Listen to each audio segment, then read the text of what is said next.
Hello, welcome to the Reloading Podcast here on the Firearms Radio. Oh, sorry, I'm not Jim. Hello, welcome to the Reloading Podcast here on the Firearms Radio Network. Want to take a minute to thank Firearms Radio for letting us play around on the network, and I want to take time to thank Patriot Patch Company for being the bandwidth sponsor of this program. So the gang's all here tonight. But we have a special post-Christmas present for you all. Jim won't be speaking. I know, hold on to the applause. We love you, Jim. Nothing but love, Jim.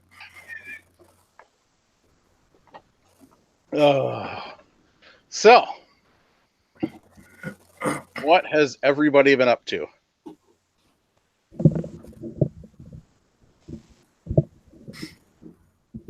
Mike, I just got to say, that was the biggest mug I have ever seen in my life. How many ounces is that thing? Holy. Yeah, you guys got to see the size of this thing. That's not a mug. That's a gallon jug with a straw in it. No, actually, it's only a half gallon. Wow. Only a half gallon. It must be insulated. Yep. One of them, their county fair things. Works great for water, which is what I use it for. Well, I'll go first because mine's really simple and I didn't do much. I've been playing around with loading up some 40 cal casings for my brother-in-law. I haven't loaded 40 cal stuff for many years, so I'm just kind of remembering and checking some stuff out on that. So that's all I've done. What did you do, Phil? Oh, you know what? I did finish a book by a certain somebody on this panel. So you read slow. Did you finish it, Mike? Yeah, like 2 days after it came out. Oh, nice. At 3 a.m. So when you look at Phil now, do you just picture him throwing a lot of hissy fits and getting really ticked off easily? No. Oh, must just be me. Yep. Sorry, just you. I wouldn't characterize some of those as hissy fits, but you know. Well, you know what I'm saying. I don't want to ruin anything, so. No, I there are parts in the book that are very emotionally charged and tense, and I could see people having to express a difference of opinion. Mm-hmm. Maybe. Possibly with a bit of cursing involved. Could be. So, Jim, do I get to read for you or somebody else? Okay, I got the thumbs up. And it wasn't the other finger he usually points up at me, so I'll go with that. Jim says before he got sick, he made some serious progress in the garage moving stuff, and am almost ready to get the smaller bench set up, and then it will be about another year before I start reloading again, so help me God.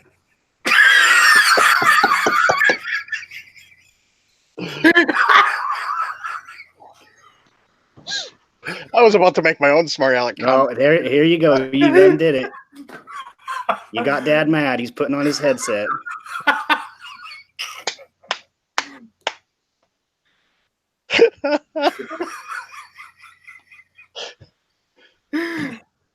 You won't remember to unmute his microphone, though.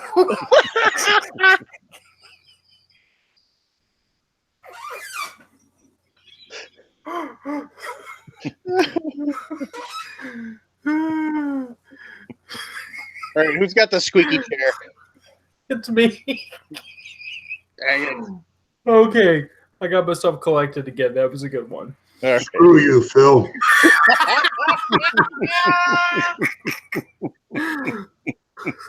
And I didn't say all that bullshit either. Okay, I might have lived just a little towards the very end. A little bit. Jim still got more reloading done than I did because I didn't get any done either. I haven't done anything except carry and clean my carry guns. That's it. Other than that, I've been dealing with non-gun related stuff. Ooh! I did buy another AR-15 lower. Nice. but that's going to be a future project when my employer decides to pay me again. Yeah. So, you know. But that's been it. Jason, we missed you last week. Would you like to go? Sure. I didn't do anything. I talked to one of our listeners, CJ Galt. He called me. And Jim, you're welcome to mute your microphone before you cough. Thank you very much.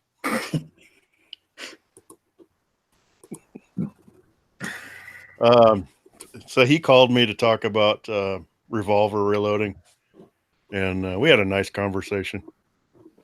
Talked about a bunch of stuff, but one thing he did ask me was how I would go to load a pistol caliber and then a matching rifle caliber. And I didn't realize that there was a separate recipes for rifle carbine, pistol carbine, or rifle and pistol caliber. But I looked it up, and sure enough, there is. But CJ, one thing I didn't tell you I was thinking about later was if you're doing it for the convenience of having one ammo and a pistol and a rifle, which one do you want to shoot more and just load it so you don't have to keep them separate, so one's more accurate in one weapon than it is in another type of thing? Or Yes. he could spend lots of time doing load development and find a load that works awesomely in both at the same time. Yeah.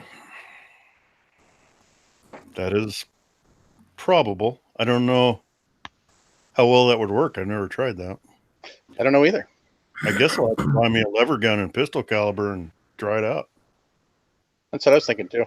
I'll do whatever I have to do for the listeners. I appreciate you stepping up and taking one for the team for that. Yeah, the one other thing that might be worth pointing out is, at least with Hornady data, Hornady does list some cartridges in with different charge weights based on the firearm you're shooting them in. Like for 357 Magnum, for example, it'll list, or not for 357 Magnum, I think it's for 45 Long Colt, because that's one of the ones that comes to mind. But they'll list a different load for different kinds of firearms. You know what I'm saying? Because like the more modern firearms can handle more pressure versus the older ones. Like 45 Yes. Long Colt, they're going to recommend a lower max charge for like a vintage single action Army versus if you're shooting this thing out of a more modern gun. So that might also be something worth considering. Not that I know that applies to the gentleman you were speaking to, but if he's trying to brew ammo to work in a revolver and a rifle, but he might be pressure limited, he's got to load to the lower of the two. Yep, of course. Or potentially pick like a slower burning powder, which is going to reach that max pressure, you know, much more slowly and after the bullets had a chance to move a bit. Mm-hmm. But that's really the only thing that comes to my mind. I wonder if your favorite toy would have something listed on that, Jason. Well, not your favorite toy, but one of your favorite toys. Be interesting to see.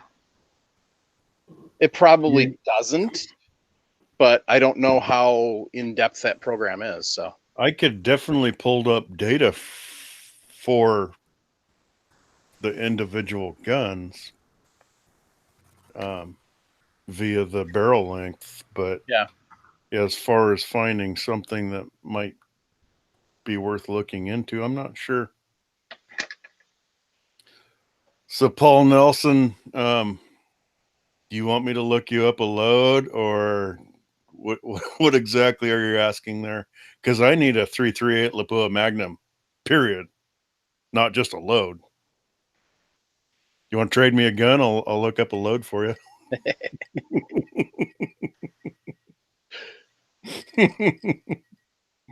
So, Jason, have you stopped by and visited the one you want lately? Is it still there? Did I tell you I went and looked at it and held it? Yeah, you told me you Yeah. went and fondled it. No, it was on the waiting list. It was in jail at the time, so it's gone by now. Bummer. Sorry, Windows likes to be a pain in the arse. And I haven't figured out how to turn that notification off yet.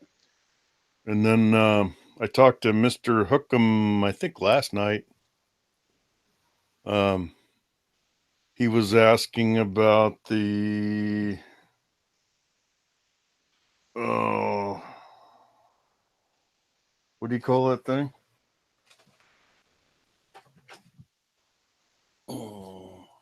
This? Oh, what the heck? Concentricity? Yeah, concentricity gauge, the Hornady. Yeah. I recommended the RCBS. Yeah, I like your RCBS setup a lot better. I like it better than the Hornady. And I told him, I think that the RCBS is a little more accurate, possibly because of where you're measuring at. Mm-hmm. And then the other thing is, I don't want to just know I have it and fix it with this tool, which I don't have great luck with. Mm-hmm. I want to figure out where it's coming from, as in a die setup, and then fix that so I don't have an issue any longer. Right. That's why I prefer that. So that was about it for me. How about you, Mikey? Not much on the loading side. So, been a busy week at work and at home, especially getting ready, still getting my brother moved into his place and then getting ready for my upcoming trip. So, going through the list of the thousands of vendors that are there to make sure I try and stop by every single one that's reloading related. Right. So, and your question that you asked online today, I don't remember where. I'm pretty sure the answer is no. FRN posse, maybe. Yeah, I did. Yeah, I think that was the correct answer. Is yeah, it is posted at the Sands. So everywhere else, I'm good. So anyway, I was looking in to see how far Reno was, Jason, and I could beach up there Sunday, but that's like a 6.5 hour drive one way. It's a fur piece for sure. And I'm sure it's probably quite a bit for you too. 2 hours. Oh, that's not too bad then. So we should just figure out where 4 hours is in between Reno and or Vegas and your house, and we could meet Sunday. There might not be anything there. It might just be a piece of desert. That's right. Well, bring some guns. We'll have some fun. Okay. Anyway, so in case some people are wondering, going to SHOT Show, or I'm going to SHOT Show, so we're going to stop by and say hi to some of our friends and say hi to some friends we haven't met yet. So,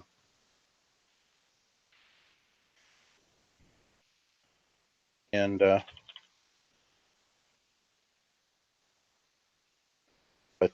yeah, definitely gonna work on that. So, the other thing is I actually mounted something to my bench, so it's actually steady. I don't know. I think we were talking about this last week. This thing right here. I think you did. Yeah. Yeah. So, yeah, as you can see, it doesn't move now. The other thing I found is Phil was talking about a bushing that was missing, and lo and behold, I found it. It was on the floor, of course. So we'll show where that goes later. Yeah, that was the one I was trying to relate last show, and my father was in the chat saying the same thing because, I mean, when he and I got his 650 together, it would not drop a case beyond like where that articulating arm is in the case sphere that I'm sure Mike will show you later. And we fought that stupid thing for 15 minutes trying to figure out what the problem was, and then called Dylan, and then spent another 10 minutes going back through like all the little random bags and boxes and everything that came in the big, huge Dylan box until we finally found the thing. And once we put that bushing in, the whole press ran like gangbusters. So that's what I was trying to get across to everybody was, please, for the love of God, pay attention to that one tiny little bushing. It, at least in the case of the one Mike has on the screen and my father's, it might be a 9mm bushing, but I know that ours was green and it was in a green bag. So it's really easy to misplace. Mm-hmm. And Dylan will happily send you one, but there's nothing worse than having a Dylan 650 sitting on your bench that won't run because you're waiting on like a 12-cent bushing to come in the mail. Right. So I took all the other parts and I'm muted. No, I'm unmuted. So I took all the other parts and kind of piled them over here so we can finish our assembly. So, as we were saying, we have a big old bag of stuff. And that went weird.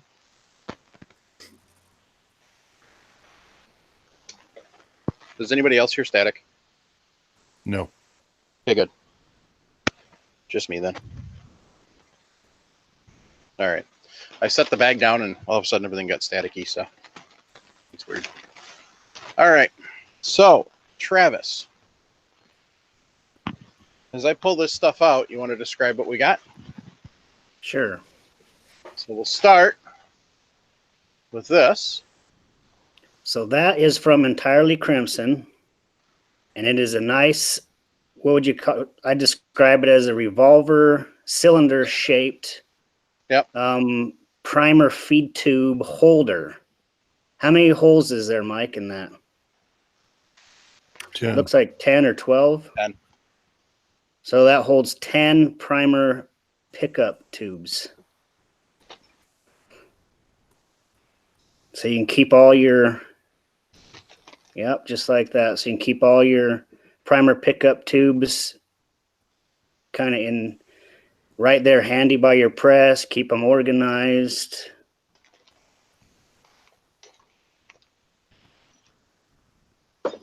All right.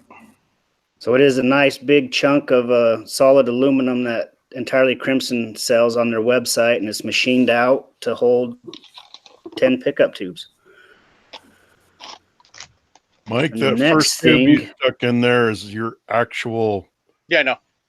Okay. But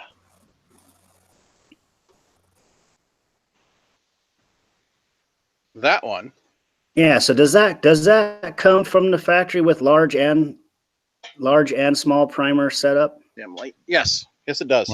Mine did, yeah. So, as you can see, we've got a matching pair now, and there is a bit of size difference. There you go. Won't focus. As she said. So, Then she ran out on you. and she had 4 kids with me.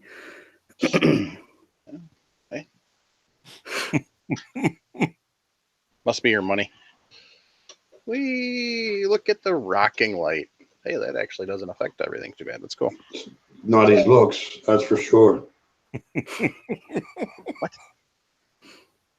Anyway, Jim's just complimenting my look, saying how handsome I look today. yeah. So other part. So next item you got. So Mike, did you get in contact with the winner and find out what he's I have- actually going to be loading?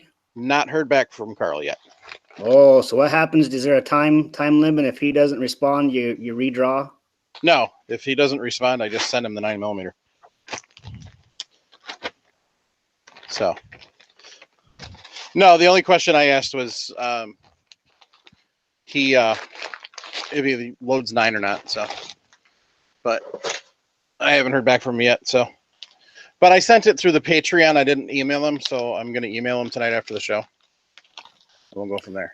So for the listeners, that was a bag of 500 count 9mm casings from our friend Miguel over at Freedom Seed Brass. That goes along with the press.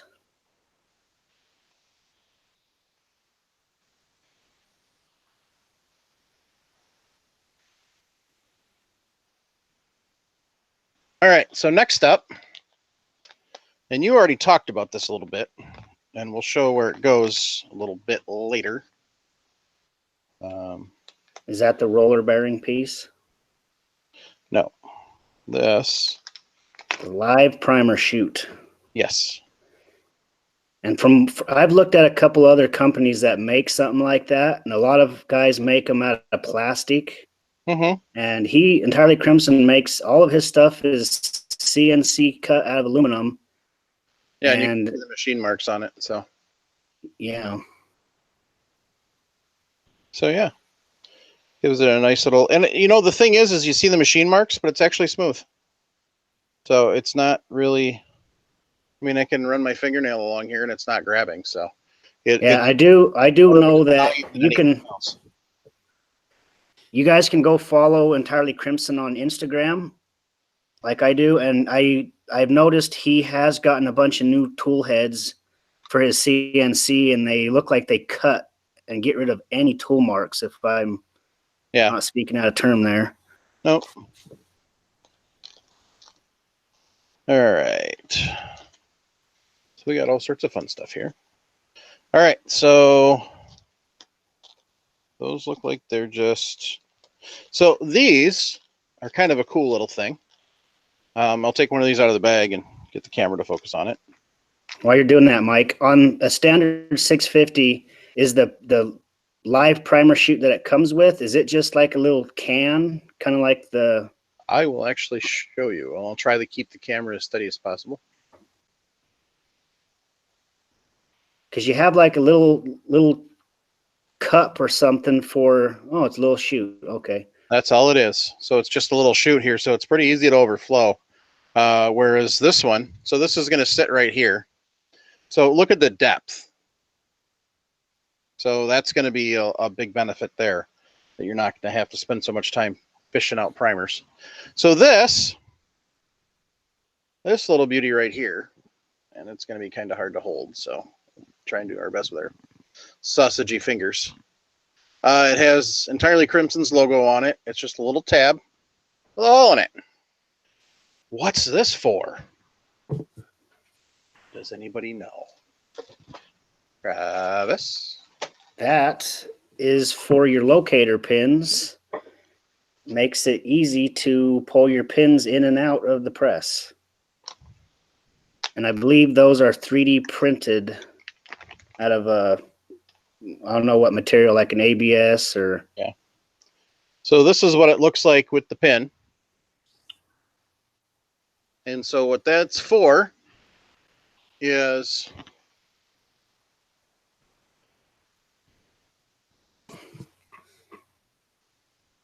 someday I'll have the money to buy a really expensive camera and be able to do this really well.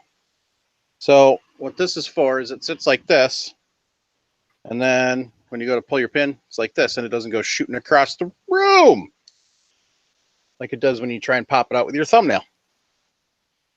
So that's what that is. Does the shell platform on the 650 move at all other than up and down? I mean, other than rotating? No, he said the platform. No, the platform just moves up and down. So. All right. So we'll use the other two of those in a minute.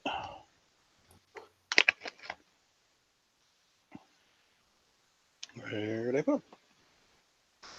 Good grief. All right. So anyway, there they are. Next up is this little beastie right here.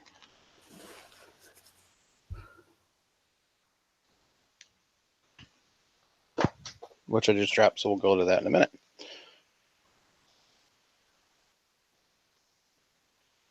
Because the problem with little Ziploc baggies and big fat fingers doesn't work very well. And these aren't the fancy Ziplocs we're one. It's got one side that's higher than the other. All right, that's it. So Jason, I sent you some parts from Entirely Crimson. Do you remember what all you got for your 650? The roller index. Which I believe is the part I just dropped. Maybe not. And The primer rod holder. Is that the other piece I sent you? I cannot picture it. I know, I believe you sent him the quick release for the powder dispenser.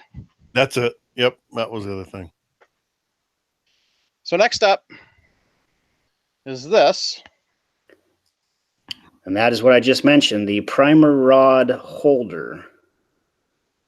So when you fill up that black tube on your 650 or even a 1050, you take your fill up tubes and you dump them into that I'd call it a hopper, a little loading tube right there. Mm-hmm. So when you need to fill that, there is a rod that pushes down and keeps constant pressure on your primers. So when you need to fill that up, you have to pull that rod out.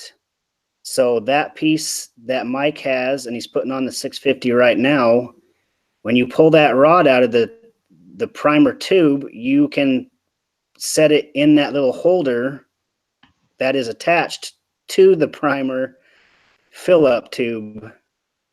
It's just nice, handy, and convenient to pull the rod out and stick it in that holder.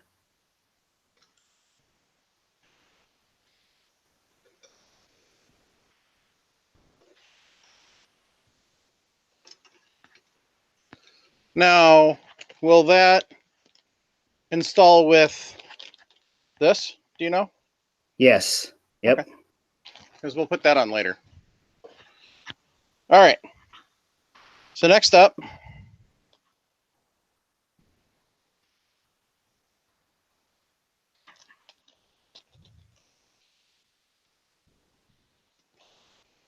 is this.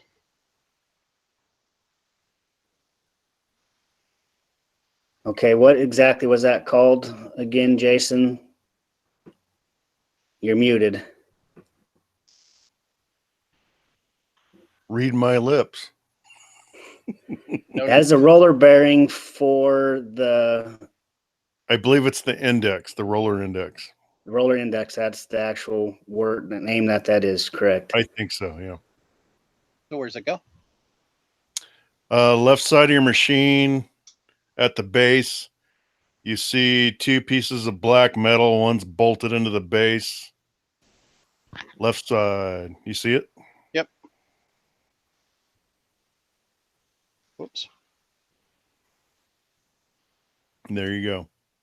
Okay. So a standard 650, it's just is it a piece of metal or is a piece of plastic? I believe I that's want to say it's plastic. that's polymer. So the purpose of that index roller is to smooth out your operation. And it works.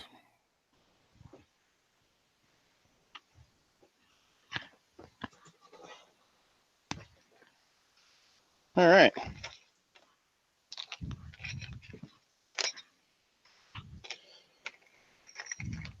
The nice thing is like I said before, they send you Allen wrenches for everything. So let's see.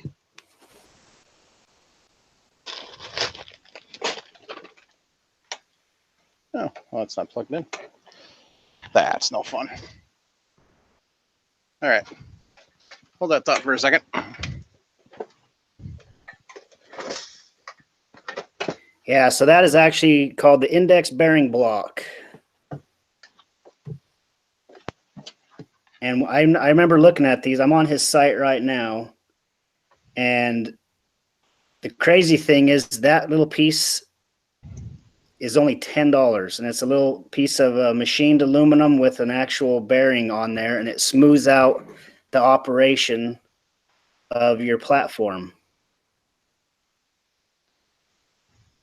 It feels like it's real quality. It seems like a nice piece of metal. I was kind of shocked that it was only $10. Yeah.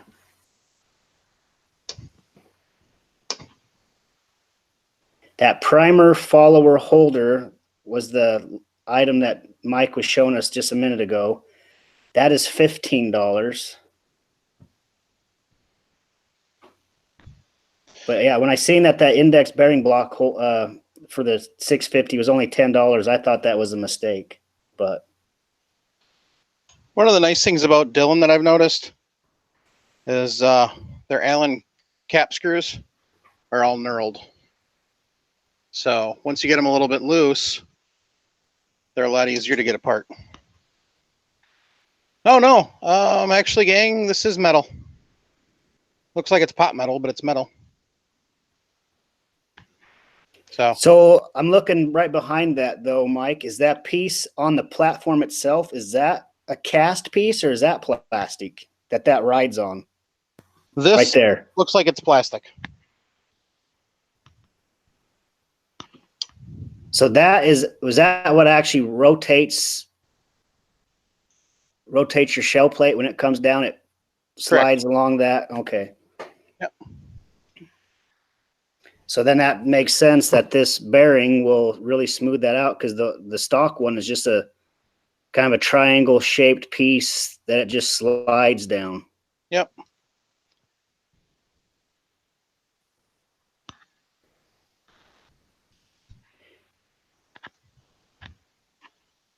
I figured since this one was easy enough, it was hard enough to figure out what it was and what it does, and easy enough to install. So, as you can see, as I loosen this up a little bit, this slides back and forth. And what happens is if it's not set right, the press doesn't go down. So you got to kind of get it set right. So it's kind of like, I guess it kind of acts like the pawls on a Hornady. Yep, it's part of your timing. So.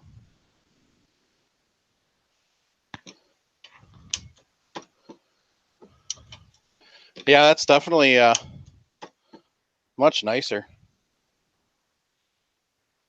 Much smoother. Yeah, so I don't have a 650, never been on one, but just looking at the price, $10 for that piece, I would think anyone who has a 650 should go pick one of those up at least. And then I'll show you that tab. That's what it looks like on the machine. So, okay. What were you going to say, Jason, before I interrupted you? I would recommend one for sure. Oh yeah, definitely.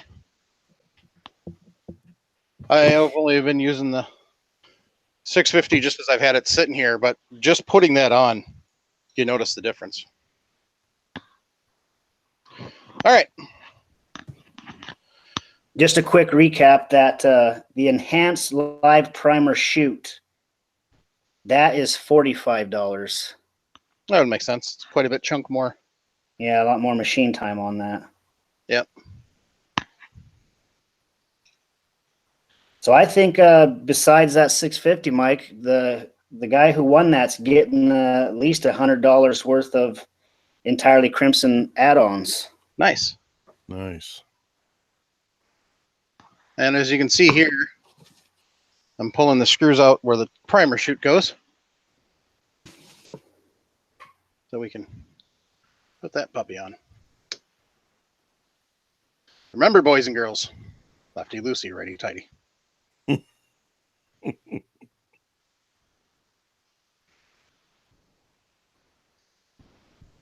So now I can really show you a good comparison of these two. Oh yeah. I mean, it's so thin, it's hard to hold. So that the stock one is actually it's literally a ramp, and that's it. Yep. Mm-hmm. It looks like a slip and slide compared to a swimming pool. Pretty much. I would say that could be an accurate. So every time you pull a handle on a 650, if you have primers in that tube, one comes out and will go down that live primer chute? Yes. I think only if you're, well, every time, Jason, or only if you don't prime the case? If you don't prime the case, there is a shell, like a shell holder for the primers that the primers are riding in, and it's got to go somewhere. So once that, if you leave a primer in it and it indexes, it'll drop down that ramp. And it So doesn't. it's like a. Go ahead. It doesn't take very many, and all of a sudden they start shooting out the end, and you're not paying attention. You lose a lot of live primers. So it's the piece that the primer's in. It's like a big round. It's kind of a disc with a bunch of holes in it that the primers sit in, and it goes around, and if nothing's there for it to go in, it has to go somewhere, so it will empty down that chute into the live primer holder for you to retrieve and not waste. Exactly. Yep. All right. Sorry about that, folks. Sorry, Mark. So next up is this. And that's another nice product. That's the quick disconnect for the Dylan low sensor for the primer. So that is for this. Oh, sorry, not the primer. Sorry, no. Your That is powder for your powder check. Sorry, Oh, which okay. I don't think you have. No, Oh, no, we did not get a powder check. Powder check, but yeah, get that to the guy anyway because he might pick one up later on. Exactly. And with everything you get a bag, and it comes with a sticker. So that's a pretty cool deal. All right. I'm just taking a couple seconds to put the old parts in the bags so that way we don't lose them. All right. So next up,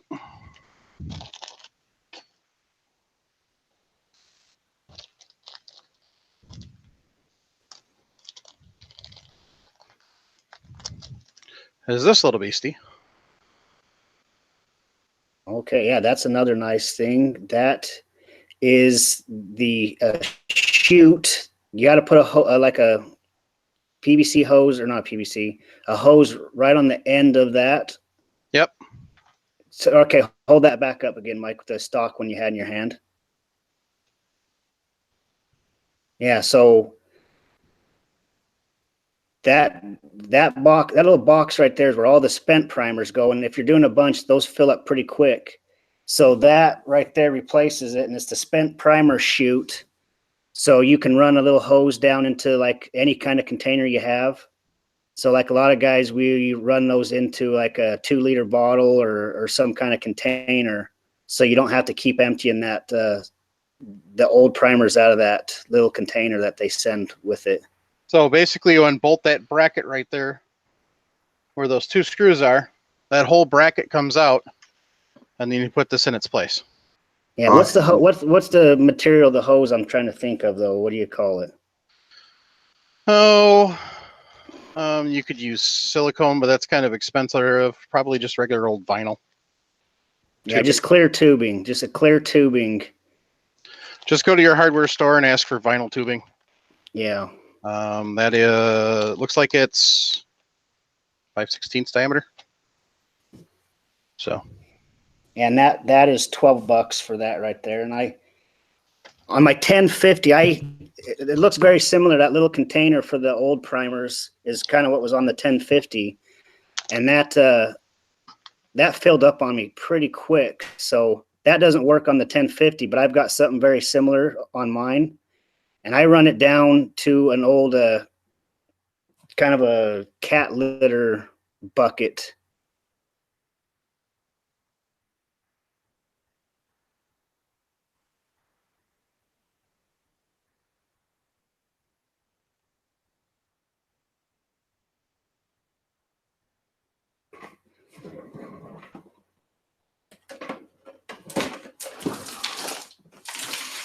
Yeah, so if you get real serious with it, that right there is what I run my primers in. I have just one of those hoses coming in right through here that you can fill up. This is 30-something pounds of spent primers right in there. And depending on the Probably a good salvage idea. yard, some will take them, some won't. Sorry, Jason, I stopped all over you. I just said that's probably a pretty good idea. I had a 5-gallon bucket, and when I got that thing full, that thing was heavy. Oh yeah.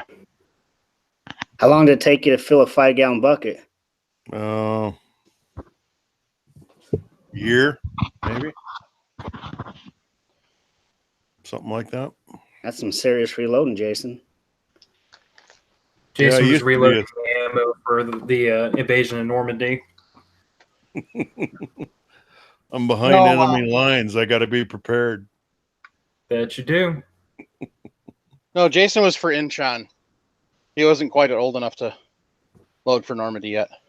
He was still a younger teenager. Jim, however, Jim loaded out. Jim helped make up the powder packets for the Christmas crossing to Trenton.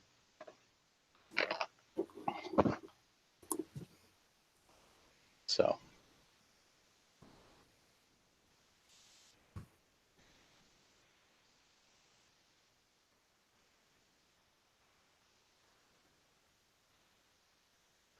Jim said that he's never filled a single bucket with spent primers.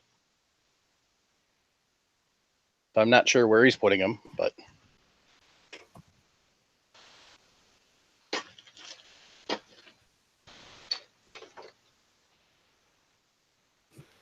and then he said a very important thing, which is the true measure of a great reloader is the count of his spent primers, and that's very true.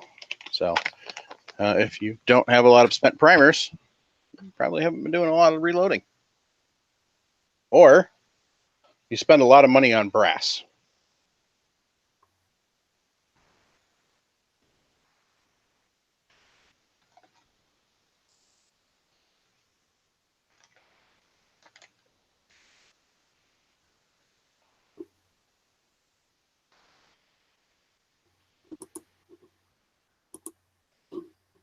So.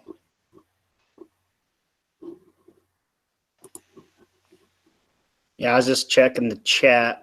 What the word I was looking for was that poly tubing is what I have on my spent primer chute.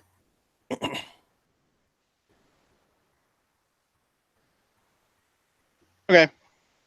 Yeah. Poly or vinyl. Those are kind of the two of the common names for it. So, but yeah, basically just go to your local hardware store and say you need some clear tubing. All right. So now what we're going to do is go back to putting this thing together. We got some parts all over the place, and we got to figure out what some of these parts are for. Figure out if we actually need any of these parts or not, and what the heck they're all for. So we're going to take this and we're going to put it back in the bag with the brass and put it in the big bag. So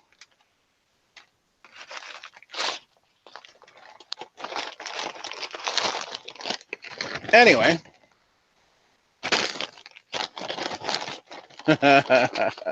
someone in the chat said Jim may have used that many musket caps. True. Jim, I'm sure, has used a fair amount of percussion caps in his day. So, all right.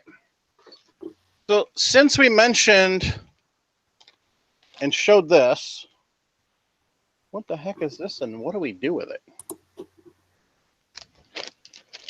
Jason? Stick it on top of that knurl knob on your primer tube. Okay.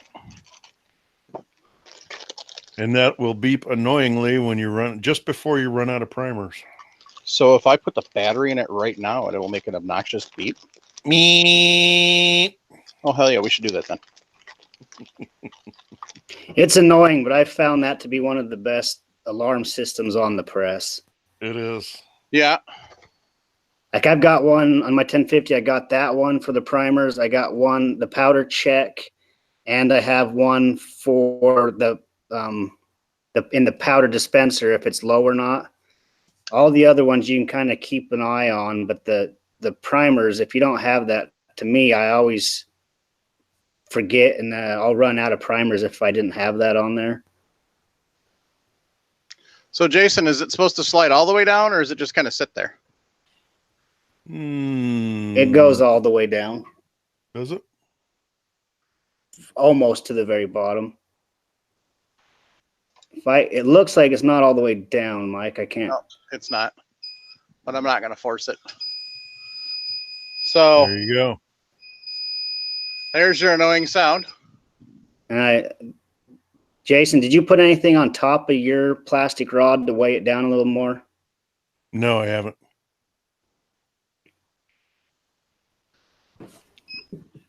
Is there an issue with primers getting hung up? Well, some guys, I've had the same issue. I think sometimes the rod might have some blems on it where it's a little rougher, or some knobs. Maybe you can just fill it on yours that you got there, Mike. But sometimes it doesn't have enough weight to push down.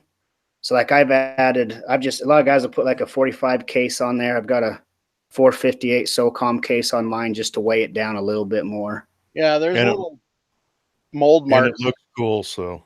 Yeah, there's little mold marks in here. So Well, I've seen there's some other companies that make really nice ones out of like pure brass or aluminum rod or whatever, but yeah, just putting a little weight on there for me seemed to fix any issues I had. I'll have to look for one because in the process of my Hornady one sitting around, my little fiberglass one that Hornady includes actually broke.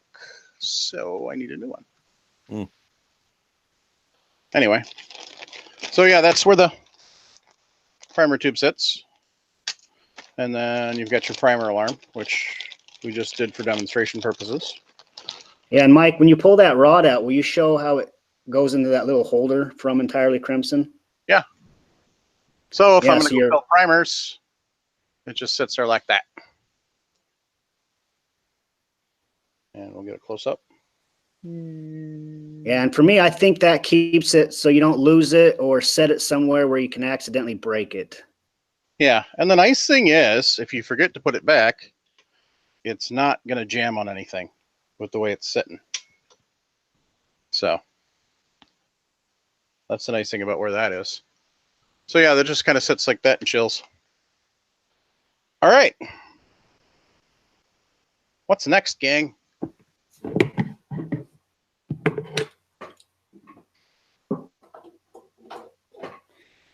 Guys. Well, if you've got everything on the press, maybe we can look at the tool head.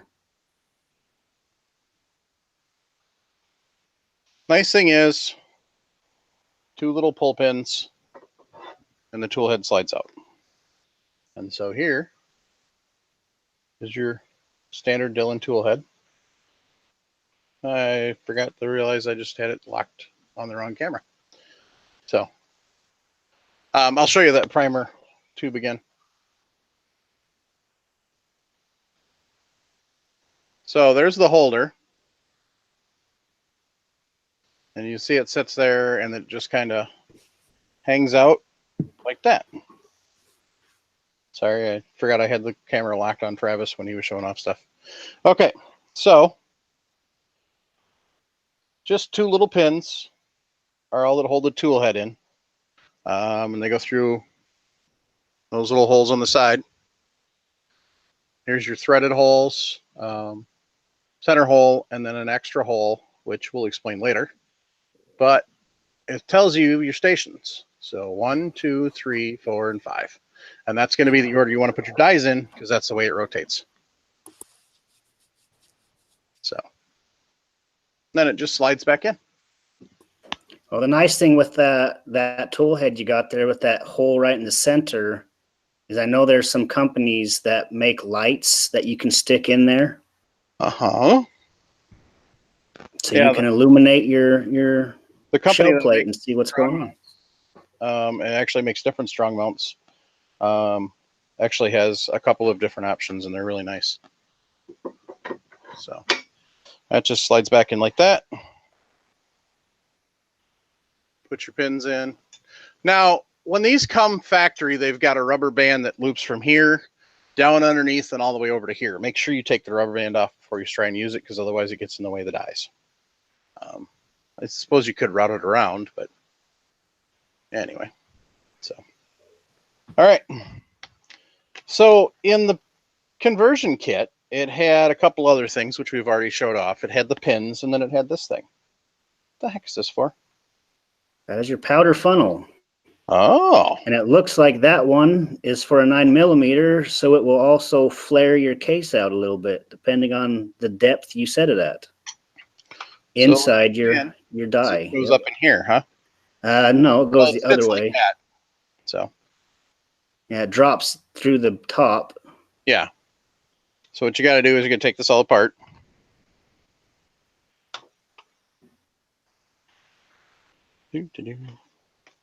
And the gentleman that gets his press will be getting the quick release as well. It just didn't make it here, so we'll. Yeah, I don't know. Maybe I accidentally sent the powder check quick disconnect, thinking it was the Other one? disconnect for that powder hopper. Yeah.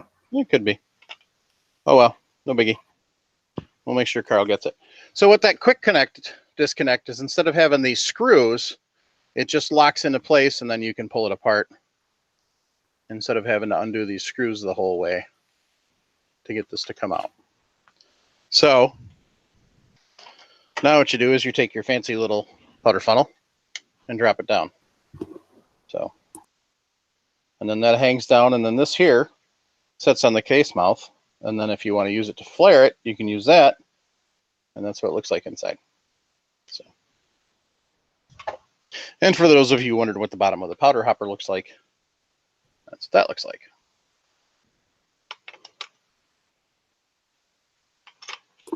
Yeah. So for someone who has the quick disconnect on that powder hopper, if they have one tool head set up for, say, 9mm, and they only have one powder dispenser, but multiple tool heads, they can run their 9mm, finish what they're doing with it, pull that quick disconnect off of that hopper, put in their, let's just say a 40 cal setup, and quickly disconnect that hopper and put it right on to their new tool head. And they can get by with just using one powder dispenser versus having to buy a powder dispenser for every single tool head caliber conversion that they have. Yep. So that saves somebody a couple of dollars by doing it that way. Mm-hmm. And so the next thing I've got is this little thing here, because here's how you adjust your powder with this bolt right here. That moves this in and out, and that's how that works. Let me see. That's just for the spacer. I have a tip for that powder adjustment knob, Mike. Yeah. Take a black Sharpie pen, mark one of the teeth, just one. Yep. So that you can actually index one tooth at a time, or even a half a tooth at a time.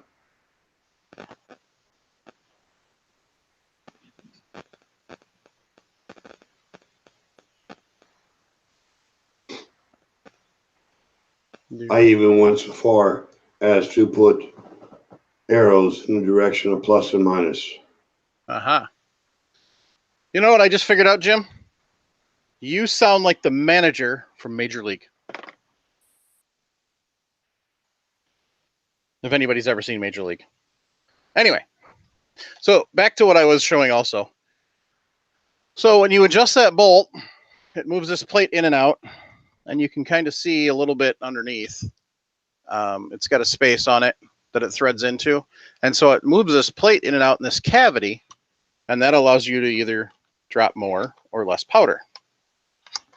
What this does is it means you don't have to go get a stupid wrench to do it. So this just presses on.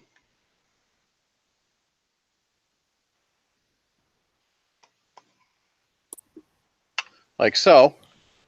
And now I don't need a wrench every time I want to change and adjust my powder. Well, also, Mike, the really nice thing with those are 3D printed. Yep. And I think they're just a couple of dollars for those. Yeah, I don't remember how much it was at Lee. So like I have one here, and you can see it's got so what Jim was talking about is just putting some kind of an index mark, so you know when you rotate it, which way you're going. So put like a plus or a minus, Mm-hmm. and then a little index so you know which way you're going. But these ones that I've got here, these knobs are a knob and a bolt that replaces the whole assembly. And these are like $25. Yep. But those ones that Mike's got there, I think they're like $3.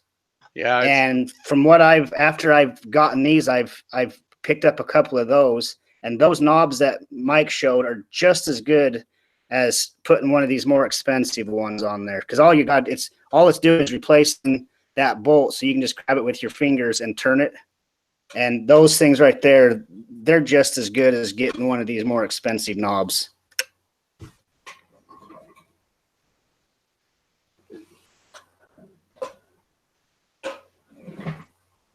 Yeah. So this one's actually $6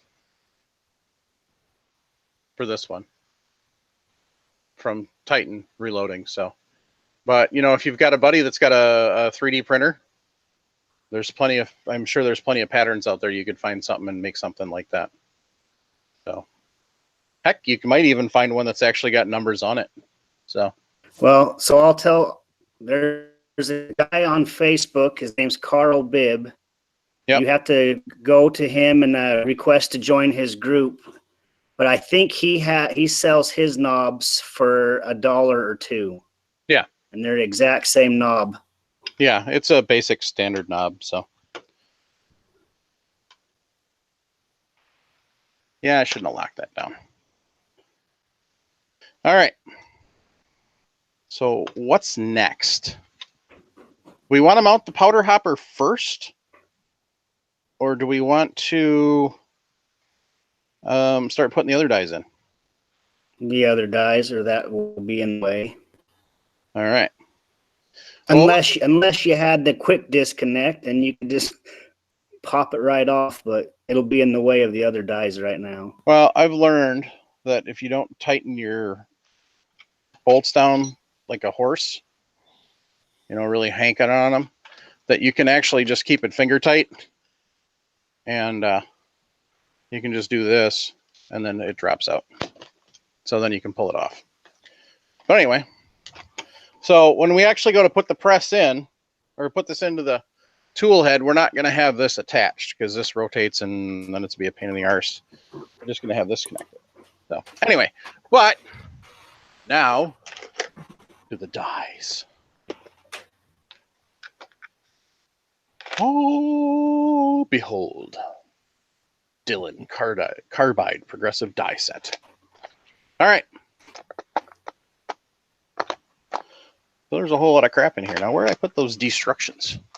All right, gentlemen, ladies, whoever may be out there listening, men, we don't fleeping read directions, right? Right. Phil does. There is. Yes, I do. I like my eyeballs where they are. There is one exception to that rule. Reloading One hard data. and fast exception. Anything relating to reloading, read the instructions. And Paul in the chat said Home Depot sells a plastic fitting that you can press onto the powder adjustment bolt. He gave the SKU. I'll put that in the show notes. It's a PCP, and it's $1.21. So, yeah. Reloading Press says I read directions unless it's furniture. Yeah, no, nobody reads it when loaded the furniture. So, somebody asked if the shell plate's already installed. Yes, that's part of the bonus of getting this from Dylan with the caliber conversion set. Is the shell plate's already installed and torqued down to all sorts of fun specs. So I ain't got to mess with that. So now dies, and unfortunately, we're gonna figure out how we're gonna make this work because I don't have a tripod tall enough to really get where it needs to be. Oh, wait a minute. This maybe might work. A tripod, but it's missing the adapter. All right, so you guys talk amongst yourselves while I see if this will work.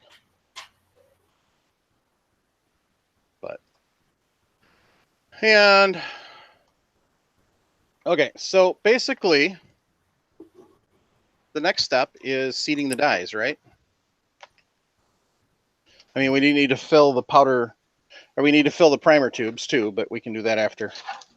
So, kind of show how that works.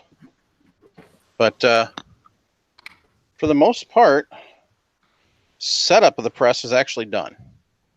Now it's just all the little detail stuff.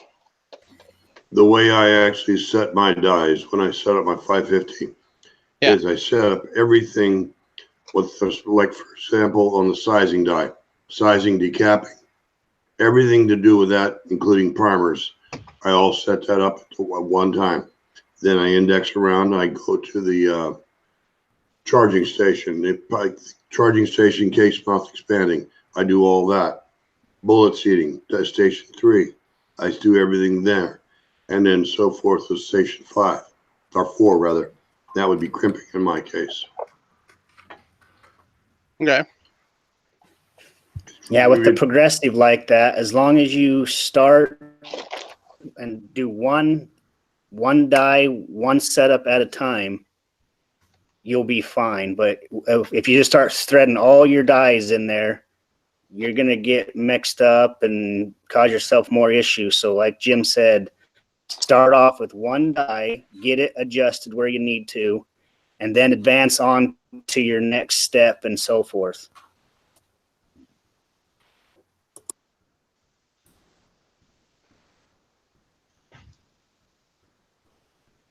Now, as a 650, it rotates to the right or to the left?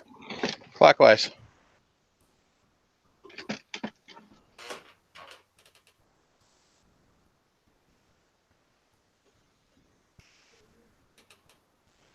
All right, let's see how we did.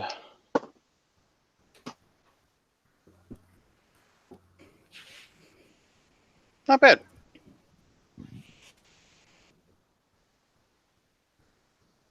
All right, so here's looking at the top. So as it sits in here, station 1, station 2, station 3, station 4, station 5. So it rotates clockwise. So what's the first station we generally would do? Decapping. Resizing. Yeah. Okay. Wow, that's fancy. So here's your decapping die. And unlike the Lees, which we've discussed before, this doesn't have the ability for it to pop back out easily. It's held in with a C-clip, E-clip, whatever you want to call it. There's actually like a little spring mechanism inside of those, I believe. So that's what that C-clip. If something gets in the way of that primer or the decapping pin, it will kind of lift up and take a little of that stress off and not just break the tip of your decapping pin. Okay.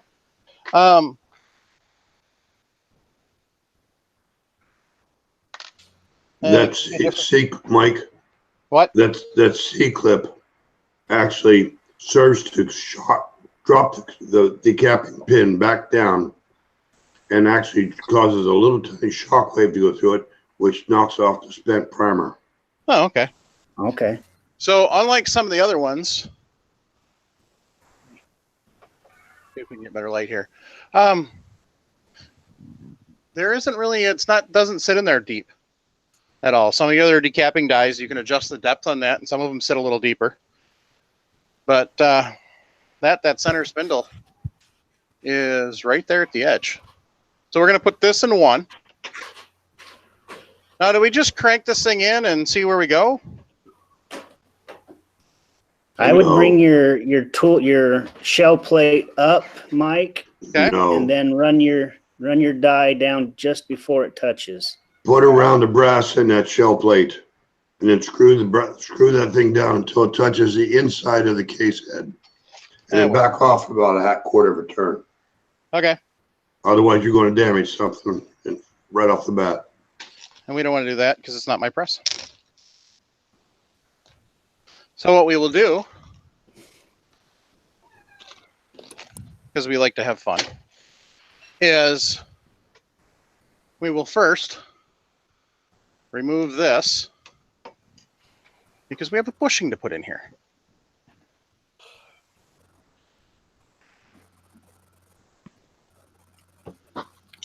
I think we should name it the Actually- fill bushing, but the dadgummit bushing would probably be appropriate too. Right. Actually, no, I take that back. I don't have to take this all apart to do that. Because that rotates. And so it rotates. Sorry. Cord was wound wrong. So as you can see, there's that hole there. And that rotates in and out of the way. So what it does is it picks the brass up from there and rotates it over and drops it down so it hits the feed mechanism. So this bushing works better if you don't have a piece of brass in your hand. Guess what? I got to take it out. Mm-hmm. Pain in the arse. I can't. No, but the problem if you accidentally skip that bushing, like we did when we set my dad's up, and apparently it's not that uncommon because Dylan had heard of this on more than one occasion. But apparently the problem is you might have noticed that without that bushing in place, there's actually like a little bit of a lip, and that will hold the case at the top of that feed mechanism and will not allow it to drop down into the case feed mechanism without that bushing keeping the case centered. Okay, so now you can see it move. And that's how it rotates back and forth. So now we're going to put this back together.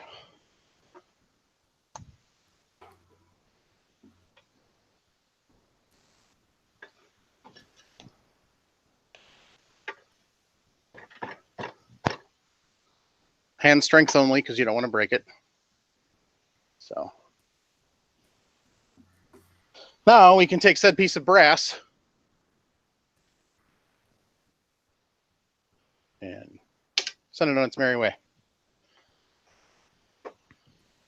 So as I move this, you can see your little piece of brass there. So this rotates back, grabs the brass, run that all the way down to the bottom. And as I rotate it back up, takes that and it drops it down that tube. And then as I rotate it down, moves it into place, like so. You may see me pushing the handle forward as I move it down. Hornaday and Dillon's prime on the forward stroke instead of the downstroke. I call it forward stroke. I don't even know what the correct term is. So, Hey, so Mike, now, what's that? Mike, while we're still on that single piece of brass, sorry for sounding like a boss, buddy, but I just didn't want to see you damage something. A while ago, I was saying, you know how I was almost yelling, trying to get you to put that piece of brass in there Oh, no. before you damage something. No, I you didn't won't. mean to sound like a boss. Nope. Hey, Mike, while you're moving that camera around, another nice thing to guys can do is on that tool head, you got that nice big flat surface on the side there. Yeah. Is some companies make little plates to show like a 9mm or whatever caliber you're loading for, or you could just write on your tool head with a Sharpie. Uh-huh. Especially if you're changing out tool heads, that way you know what it is without having to look. So, all right. So we're going to take that. One complaint on those Dillon dies, though, is those lock rings. Yeah. Specifically what? Those lock rings, they have no like a set screw or anything on there, so I don't know. it makes it harder for a guy if he does take them out of his tool head. He has to basically go and fine tune everything back up again. Yeah. That's like the Lees. If you do it right, you can leave the lock ring where it is. Well, at least the Lees have that O-ring and they're tight. Those Dillons, you do any adjustment on there, it just doesn't stay where it was. Freely. Okay, Jim, I'm touching the brass.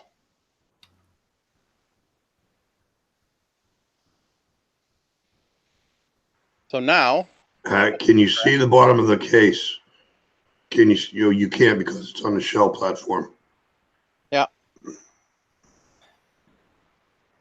So first, did you get a spent primer to Nope. pop out? No, I'm just literally touching. It just made contact with the case.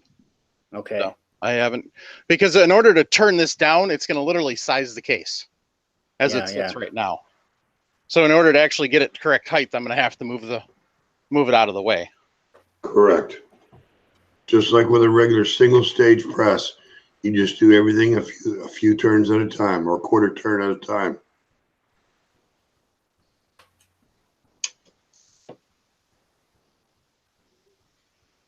Now,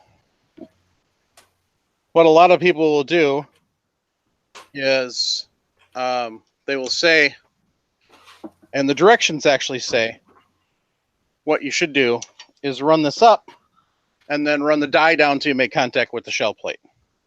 What Jim's saying is to not do it that way, because otherwise you run it too far sometimes. Not necessarily with this die. It doesn't look like it's got enough depth to do that. But you can actually run it too far, damage your shell plate. Exactly. Thank you. So now what I'll do is I'll slide my brass back in, run it back up. No primer. You can tell you've started to size that case, though. Yep, a little bit. And as you're doing this, you can kind of get an idea. Now, the nice thing about the 650, and some other presses don't do this, is you can manually index the shell plate. So that means you can spin the brass around to where you can get it out easier, even though they do have a release everywhere. So I'm going to run it back up. And I'm feeling a little more resistance, so I know I'm sizing this somewhat, but still no primer. So, Mike, while you're adjusting, now, don't drop it all the way down so it doesn't cycle. Oh, okay. I wasn't sure. I know with the Hornady lock and loads, if you do that, it tends to screw them up. Yep. So, all right. So now, as you can see, it pushed the primer out partly, so I'm close. Of course, So now just fine tune it just a little bit at a time. Yeah. So at this point in time, you want to actually tighten that lock ring down. So the problem with this is going to be, all right, that was nice and easy. I thought with that primer sticking out, I was going to have a problem getting it back in. So like Jim was just telling us earlier, did you notice how that top of that die actually did bounce and pop? No, I didn't. I saw it. So we'll throw another one in and find out.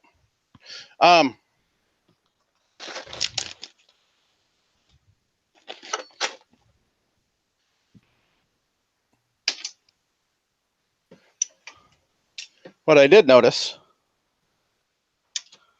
is the primer actually wound up in the bucket this time. It did not last time. So, and since that's a fine movement, what I'm going to do is I'm actually going to pull the camera over and show you.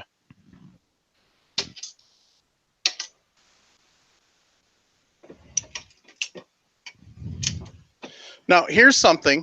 Remember how I said you push it forward to prime? If you do not push it forward, it will not push the brass into the shell plate.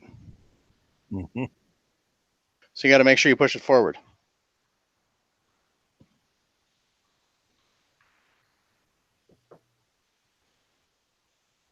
All right. Perfect. Oh, ow, ow. Just kidding.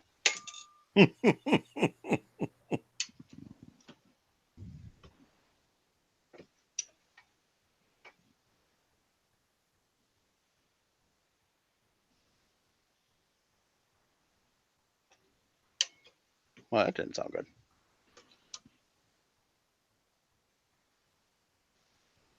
Interesting.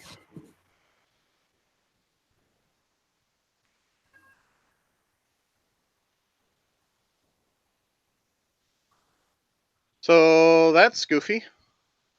And we're going to throw that in the scrap bin. Anyway, so you got to see how that raises up a bit. So we've got this set. So now what you want to do, under normal circumstances, you grab your wrench and snug it up. I don't know where I put my wrench, so we're going to skip that step for now. I thought I had it sitting right here. And not that you would do this on this guy's press, but I like to take a Sharpie and run a indexing mark so you know if something's loosened up. Right. Yep. And that's important on a progressive, not necessarily a single stage as Yes. much. So next up is what?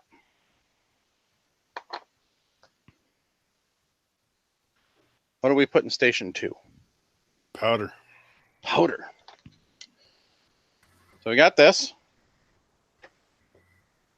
And we're going to twist this little beastie down.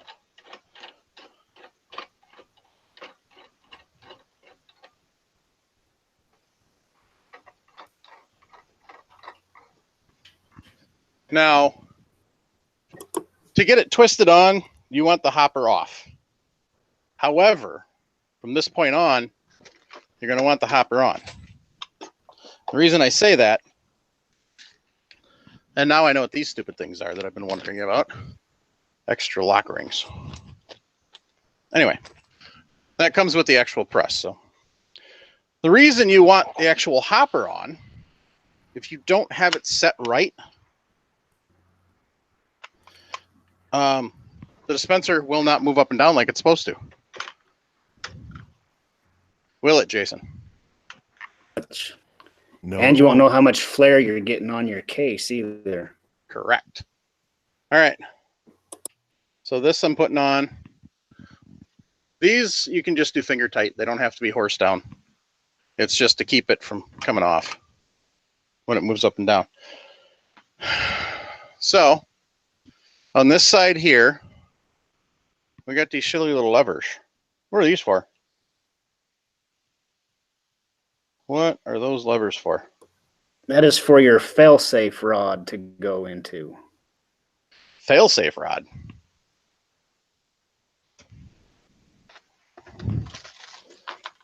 So that Black fail-safe metal rod. rod will make it so that when it goes back up, that it makes sure that it resets your dispenser.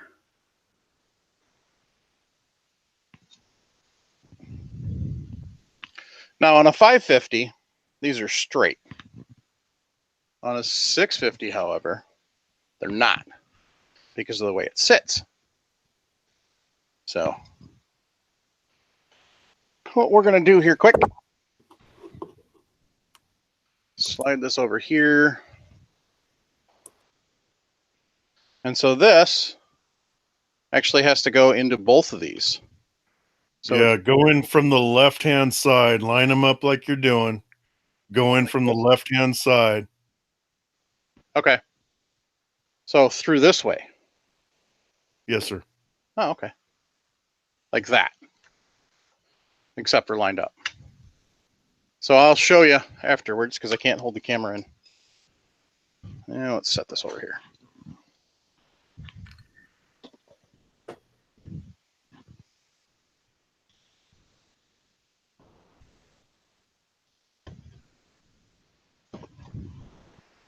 Sorry. Would have been nice if your helper could have showed up today and helped you with that camera, huh? Right? Okay, so what he's saying is through the left side. So like this. Line these two up. And then put that through like that. Yep. And then see this little bushing here that I'm moving up and down?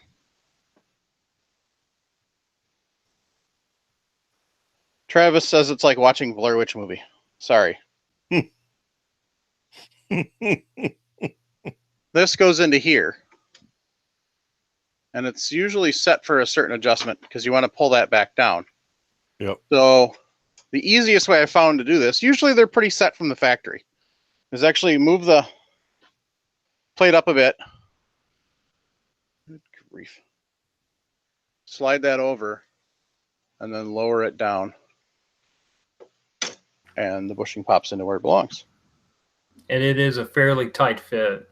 Yep. If for whatever reason this is a wing nut, you can adjust it looser or tighter. But what it's designed to do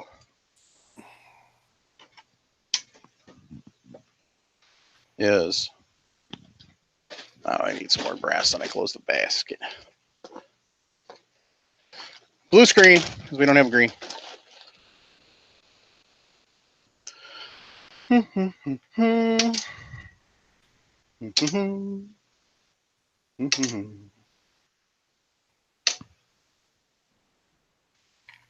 So eventually the goal for my setup here is to have cameras so I can do multiple angles and switch. But that's not going to happen today. So what I want to do is hold this steady, start cycling.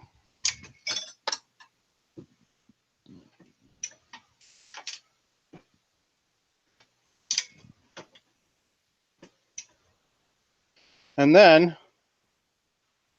it goes up into there, and it's got a lot of resistance.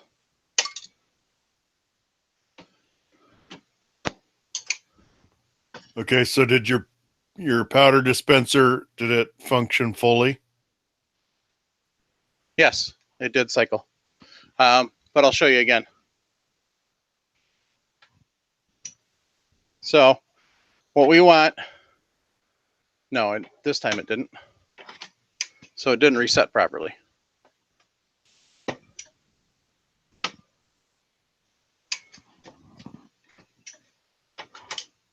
So see how it moves now? Yep. Moves up. And then as that comes back down, it resets that.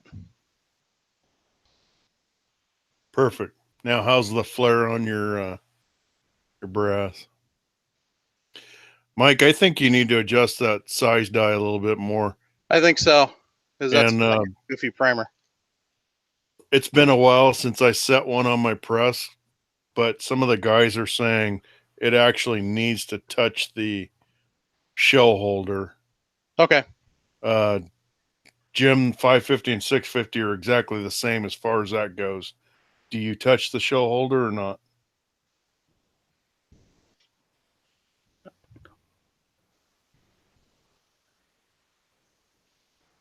I didn't I see. generally stop when I hit the inside of the case head with the decapping spindle. I always stop, back off a few thousand so I don't deep damage my decapping spindle.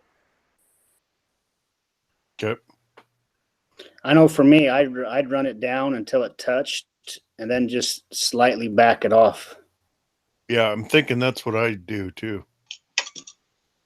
Now see, that time it popped that primer out.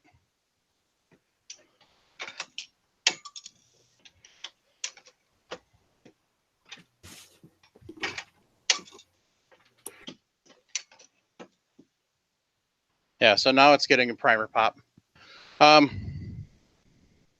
It's just barely flaring the case mouth.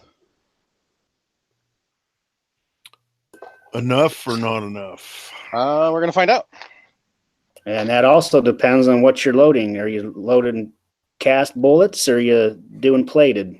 These are plated from Barry's. So that will. Oh, you know what we forgot to put on? We forgot to put on. Music? Huh? Some sexy music? No. Oh. So, Jason and Jim, you guys missed this last week. But Dylan usually is running some sort of promo when you buy a press. When I ordered the press, their promo was for some earmuffs, hearing protection. But because we weren't doing this for normal, we were doing this for a giveaway, what they suggested is they asked if I would like a bullet tray. Oh, nice. Those are handy. Yep. So,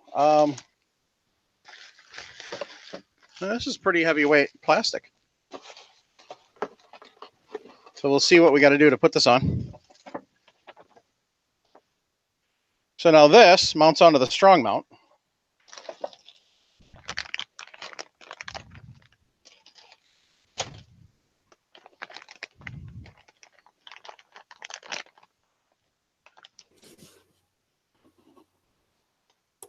But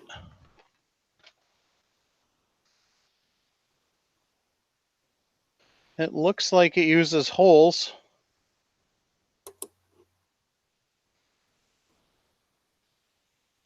that aren't there.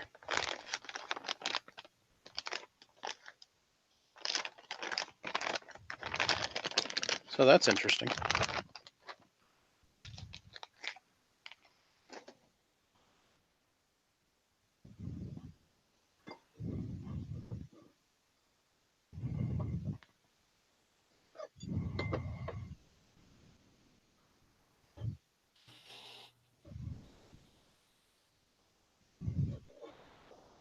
Yeah, it uses holes that aren't on here. So I guess we're not mounting this. That's silly. So even Dylan screws up every once in a while. What is it? Well, according to the destructions, bullet tray, the square deal B, or not the square deal B, but the strong mounts are supposed to have holes already. Mm.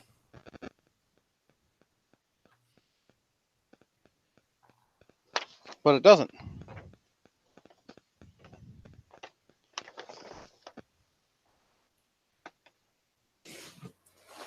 This doesn't look like it, so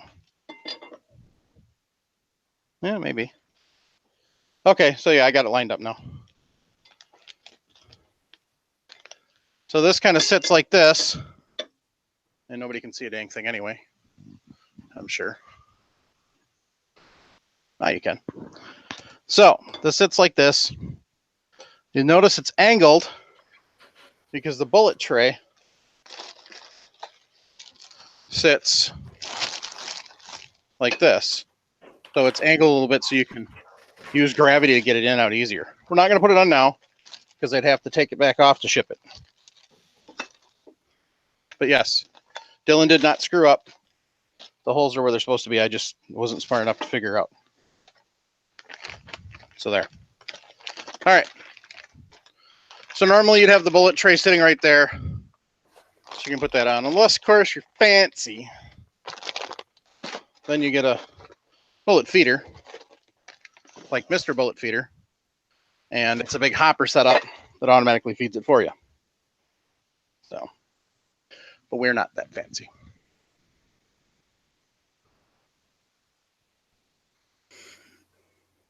All right.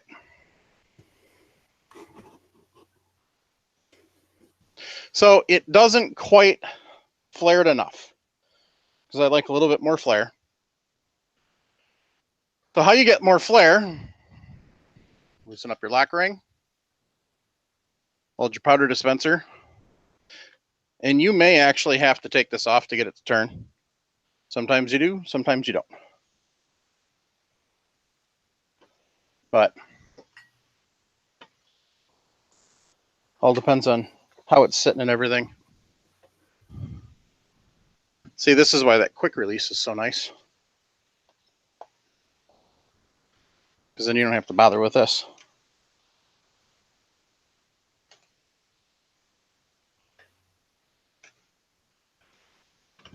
But if you can loosen that up and get that to float, then you can actually turn this without having to go through all the rigmarole of pulling the whole thing off.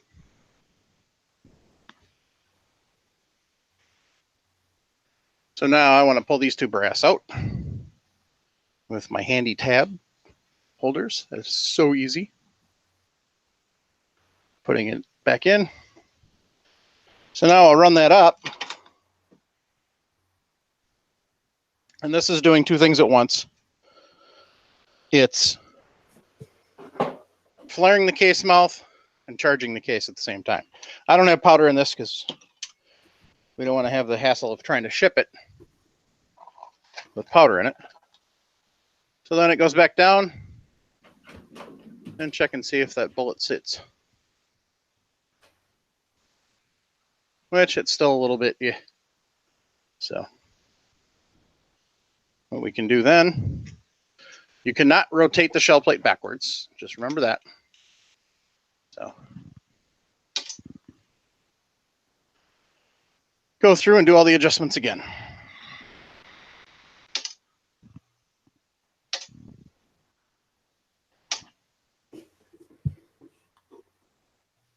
Loosen up the lock ring. Hold that and turn that a little more. Tighten the lock ring back down.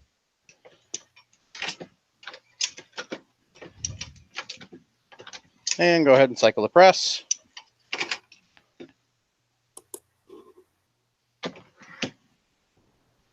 Now, why would it hang up? What part's hanging up? It looks like it's sticking on the, oh yeah, it's sticking on the powder funnel.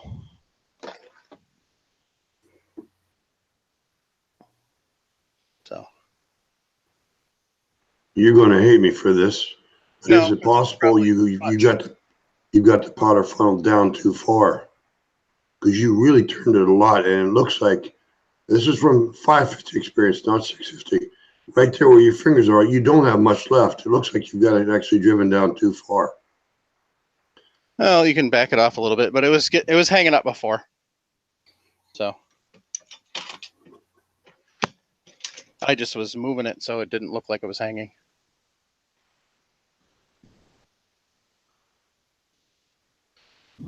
So basically what you want is you want the bullet to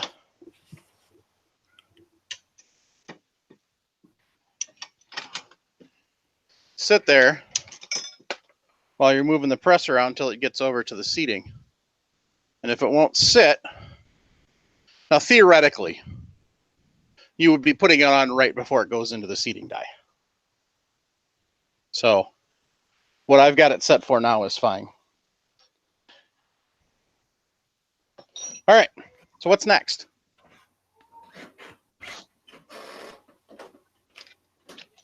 I've got some goofy stuff in here. So I've got this die here.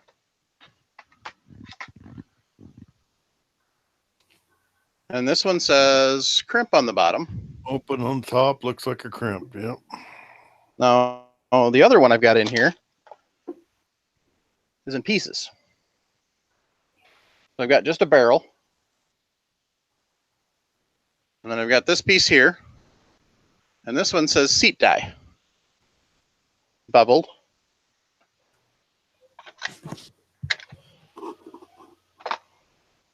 So is it just as simple as this, like this? Just this simple? Slide it in like that and put the hair clip on it? Or is there more to it than that? What goes into Station 3, Jason? Station 3 would be your powder cap. Yep. Station 4 would be the seeder then. Yep. Yeah, I don't remember my die coming in pieces like that. I remember it coming assembled. Mm-hmm.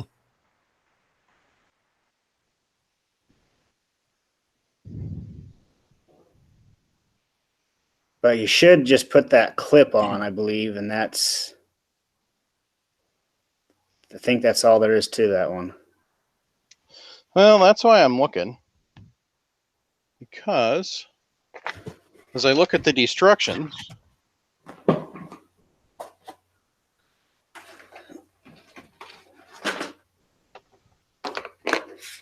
so figure 4 says your Dillon Dynamic seating die is a snap together assembly. The seating die can be disassembled by simply removing the snap ring at the top and pulling the seat die insert out of the bottom of the seat body. This allows you to take the die apart for cleaning without disturbing your seating adjustment.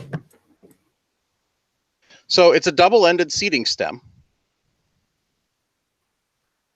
which is interesting. Depending on the type of bullet. Yeah. So it says the double-ended seating stem can be then removed for cleaning or changing by pushing out the black cross pin. So here is your double-ended seating stem. So that would be more for like wad cutters, semi-wad cutters. And then this one is more for your round nose. So this actually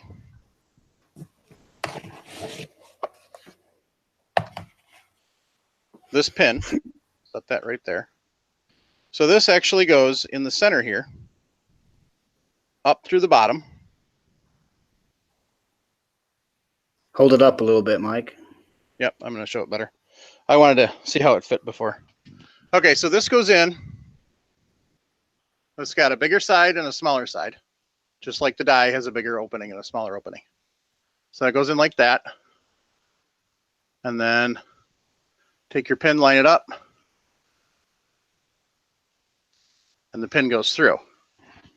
Then you go ahead and put it in the die and put your pin on.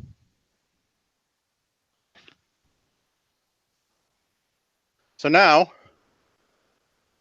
if you can see, it's got the seating die there for round nose bullets or spire point. And then if you look in the other end, you can kind of see down in there, it's got the semi-wad cutter type flat point type thing. So that's going to go in 4.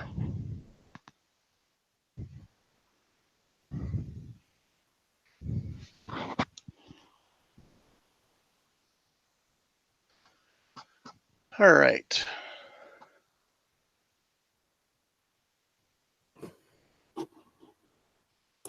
So, Paul said bullet drop die when you get a bullet feeder. So it's actually a different setup for the die when you get a bullet feeder. So. Yep. And station 3 is where I actually check my powder in the case. Yep. And then I drop a bullet on top. That's how I use it. Okay. Until Travis sends me a bullet feeder. So then, how do I set this one up, guys? Well, that's kind of going to want to be those overall length thing. Yep.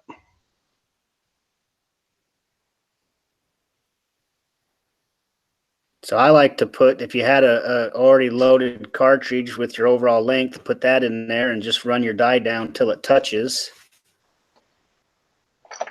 But if you do not,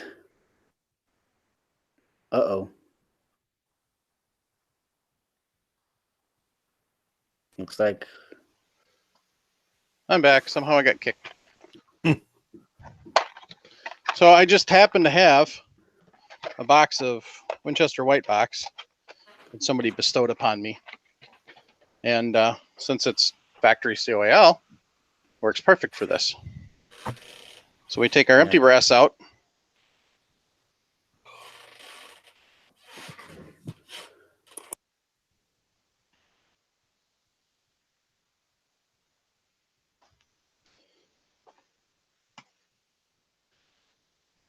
Put our actual completed cartridge in, like so. Put your pin back in so it stays where it's supposed to be. And then run that puppy all the way up. But for a guy who does not have a this is his first time loading that specific caliber, he can just set the projectile in the flared case mouth and exactly like you're doing right now, start running it down gently until you start feeling resistance on the projectile's head, and then start increasing the depth of your die until you get your bullet seated roughly where you believe it should be, and then check your overall length and adjust a little bit at a time until you get your desired cartridge overall length. It's just more convenient to have an already loaded round set up to your overall length that you can do like Mike's doing right now. Yeah, so what I just did is I took my empty brass and I put a bullet in it, running it up.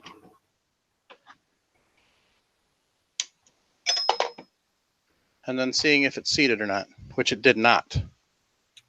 So that means I don't have it set right. You're not supposed to be able to pull the bullet right back out by hand. In case You're not? you're wondering. No. So what I want to do is adjust the lock nut and turn it down a bit. No more than one turn at a time, Mike. You'll overdrive it. Okay. So This is where a set of calipers comes in real handy. Yep.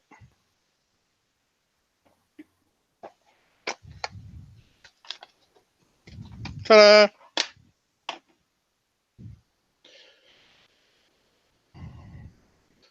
And since we have a fully loaded caliber or a cartridge, I'm going to cheat.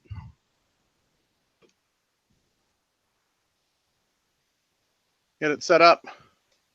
1.158 is what it measures. So that's my goal. Now you can load it differently if you want, but that's what I'm shooting for. So I run it up. Still didn't seat it. Pull it back out.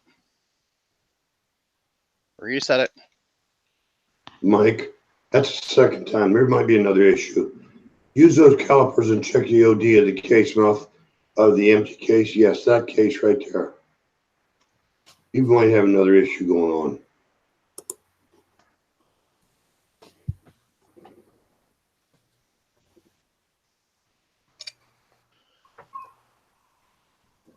You think he might have just a little too much flare, Jim? Nope, not the case.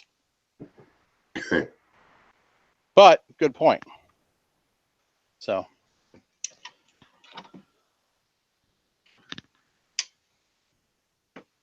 And it still didn't seat it because I can tell with the way it's cocked. So. This is a tedious process. And to a point, I kind of am showing you how much of a tedious pain in the butt it can be.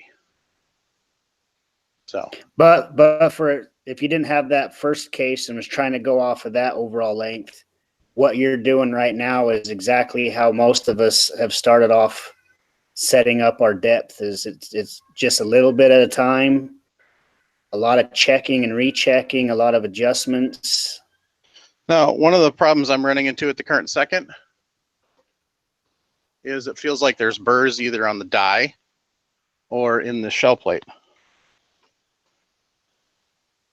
And it's the shell plate. As I'm backing this out, I'm watching silver threads come out. So, Tool head, not shell plate. Sorry, tool head. And then, are you sure you've got that the proper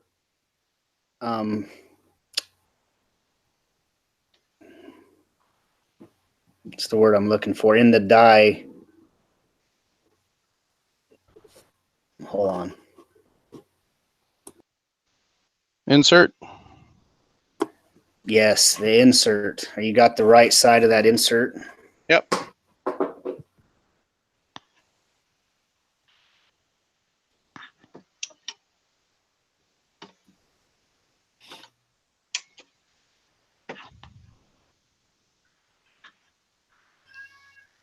So.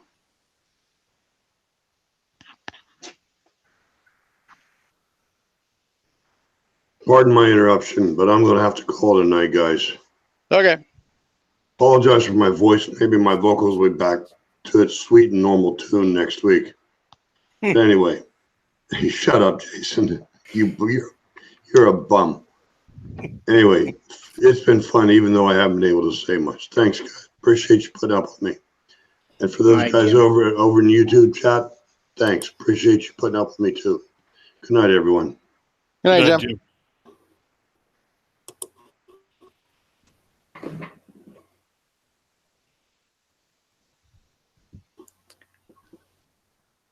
Doesn't look like you have very many threads left on that, do you? Nope, not a lot.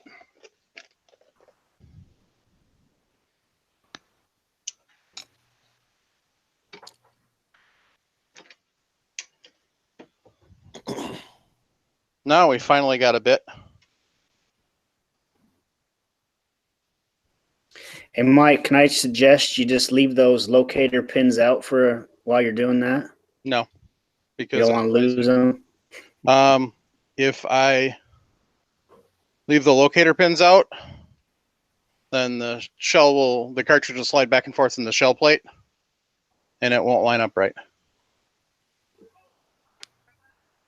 So my demo cartridge is 1.156. I'm currently at 1.212. So I've still got a ways to go.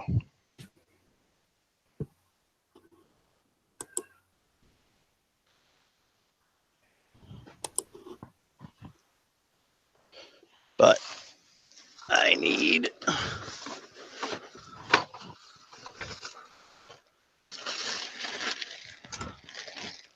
my crescent wrench, wherever it went. See, this is the problem with kids in the garage. They grab stuff from time to time, and I never know where they put it. Yeah. There it is. Probably buried in the backyard somewhere. No, that's if the lab gets a hold of it.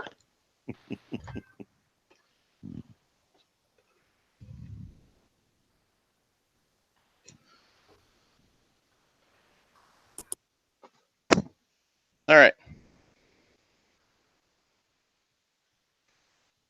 So put the pin back in so it stays where it's supposed to, and run it up again. Now we're looking a lot better.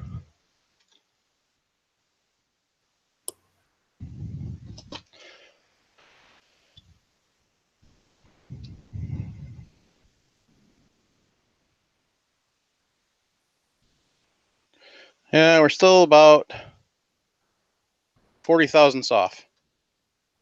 So do about a 1/8 to 1/4 of a turn, and check it again. So these two dies, this one and the next one, are the ones that are kind of a royal pain in the butt, because you do a lot of this.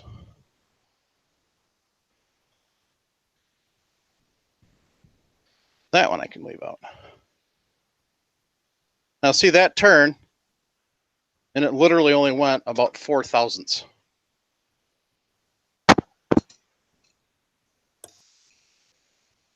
For how far I turned it. Okay, so I'd like to register a complaint about the Dillon dies. I hate the hairpin. Give me.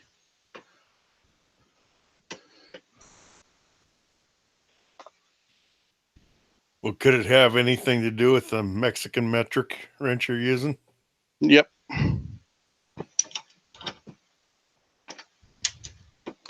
Sure, it has a lot to do with that. But I don't have one of them, their fancy die wrenches, so. So Greg Wyatt says 7/8 by 14 equals 0.071 per turn. I would call that useful information. Yes, I would say so.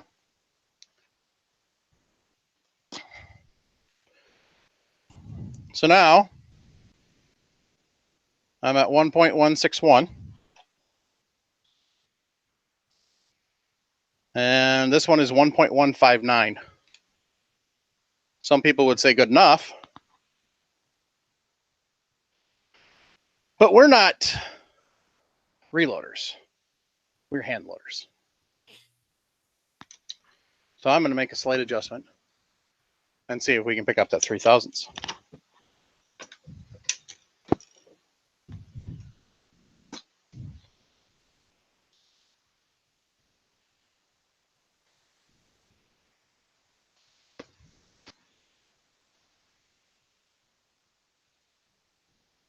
I got 1 thousandths out of that. So one thing when you're doing this is always make sure that you're traveling the full length, because sometimes when you're doing setup like this, you forget. Yeah, you do.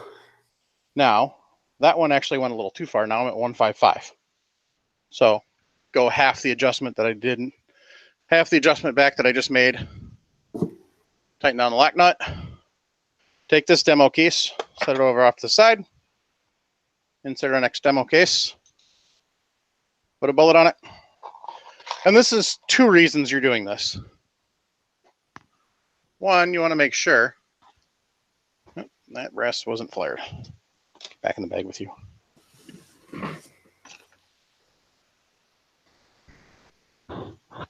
See, I didn't have the catcher bin in the first place, so a couple of them went flying. But as I was saying, you really want to throw a fresh case in there and a fresh bullet and then run it up and see how it does.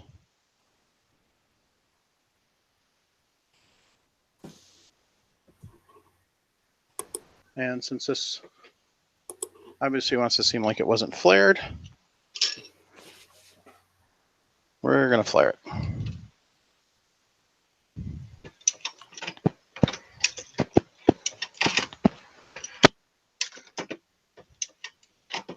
That would be the powder check. There's no powder in the case. It'd be screaming at us right now. Run it back down. Take your bullet. Set it on there. Run it up the full way. Run it back down the full way. And now we'll check it.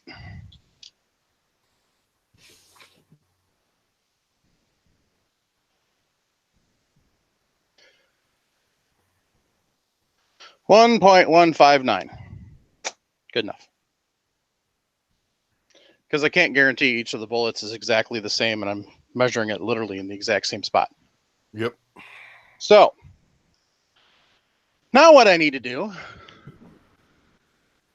is, as you focus in on this, you'll notice that there's a bit of a lip on that brass. So I need to get rid of that. How do we do that, Jason? Crimp die. Crimp die. Holy crap, this is going longer than I wanted to. But it's worth it.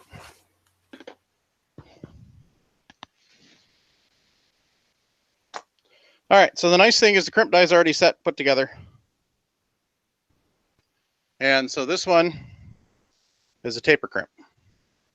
So what it does is it lovingly wraps itself around the case and slides down and smushes the side back where it belongs. So the destructions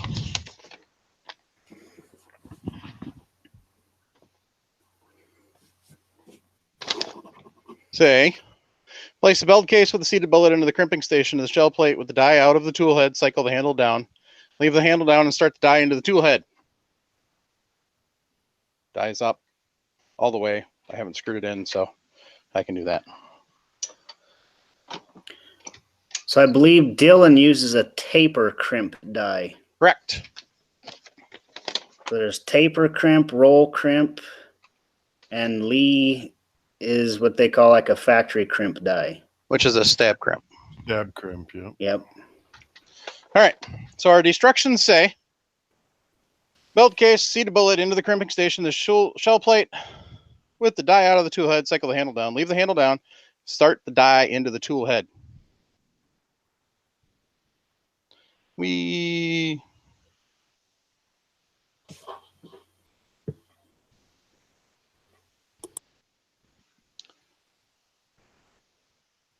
are screwing it down till it makes contact.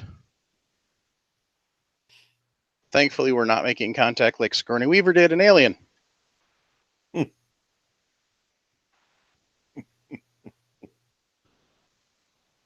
So I got contact.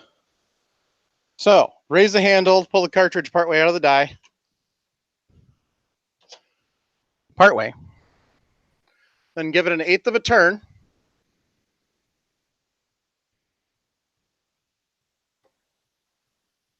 And the challenge is trying to adjust the lock nut and keep only your 1/8 of a turn. So then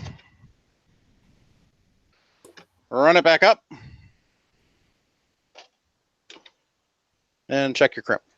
I usually just do a feel. It's not quite how I want it because I can still feel a little lip there. So then I'll turn it another 1/8 of a turn, run it back up, and feel it again. A little more yet.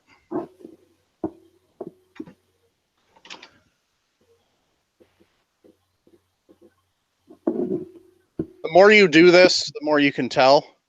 If you're not sure what you're supposed to be crimping it back to, then you can get out the book and check the measurements. But my purpose is to just get that flare back out and get the case back smooth, so that when I go do the plunk test, I find out if it works or not. And I don't have a firearm out here to do a plunk test with. Biscuits. Oh well.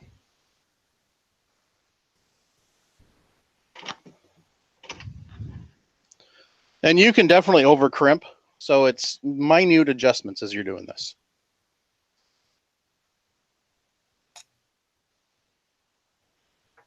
And so every little adjustment, it feels a little bit better and a little smoother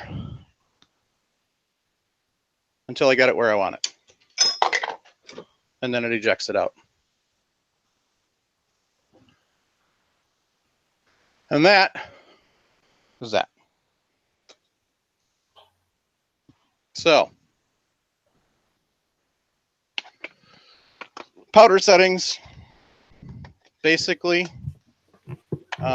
since there's really no gradation on these, what you're going to do, what I do, is I will skip the first station. So I'll skip the decapping station. And there's a little spring clip here you can do to slide the brass in. I will take a case that has a primer in it, run it up, and then put it in my powder scale and see how much powder it threw. I will do 10 of those to see what the average is. Even though Dillon's is really good, you don't take one measurement ever. So you go through and you do your 10 case measurement. You check and see if it's set right or not. If not, then you adjust accordingly. If you have too much powder, what is it, counterclockwise, Jason? Left to decrease. Okay. So yeah, lefty loosey, righty tighty. Yep. Except for lefty decrease, right more. So you can put your plus minus on the knob. So if you need more powder, go to the right, opens the cavity up more. You need left powder, you go to the left, shrinks the cavity. And you just keep doing that. Every time you make an adjustment with your powder, measure it 10 times, period. Now you can go ahead and you can dump the powder right back in the hopper. It doesn't matter. Yep. And I usually disconnect my safety bar and I cycle my hopper fully into a powder pan. Oh, okay. Yeah, you can do that too. I'll do 5 or 10 and go that route. So let me switch this around and I'll show you what Jason's talking about.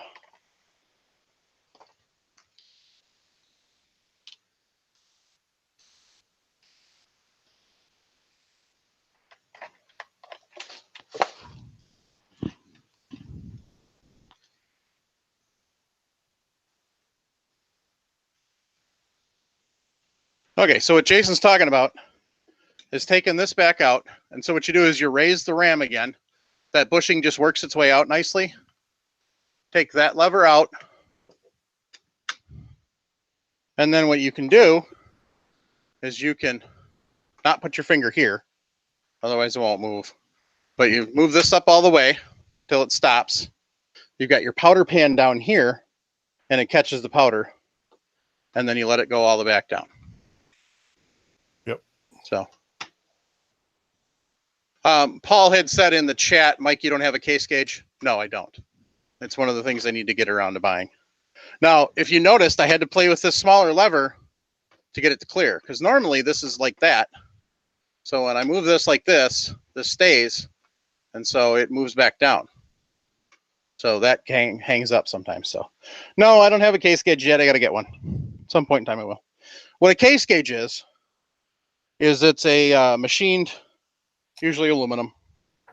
And what it does is it actually simulates SAMI specs for a chamber, and you drop it in there, and that's what you can do your plunk test with. What I usually use is the barrel of the firearm I'm shooting it out of. And when you drop it in there, it makes a plunk. So, all right. So that is setting up Dillon 650.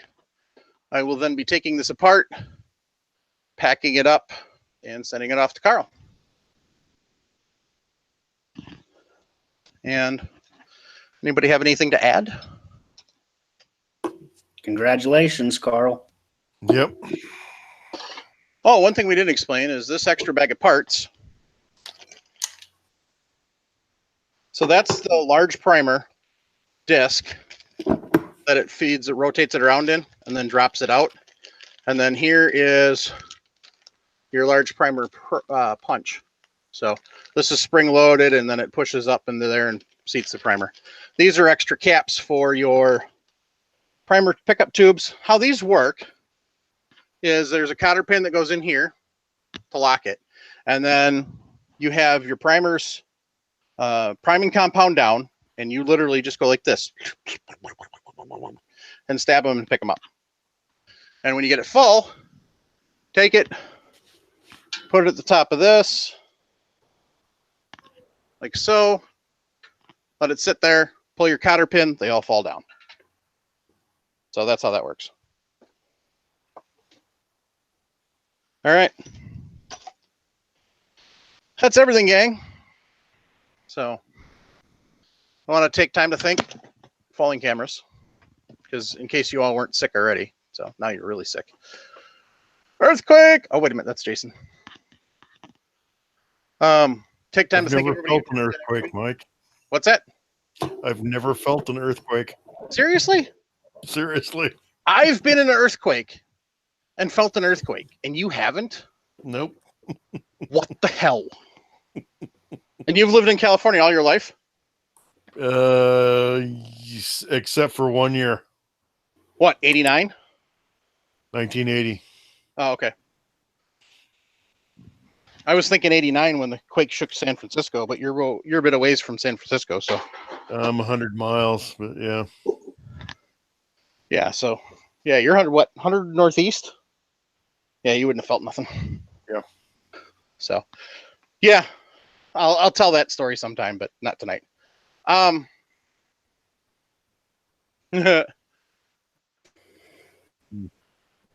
Yeah. So one of the guys in the chat said that Carl needs to start saving for a case feeder.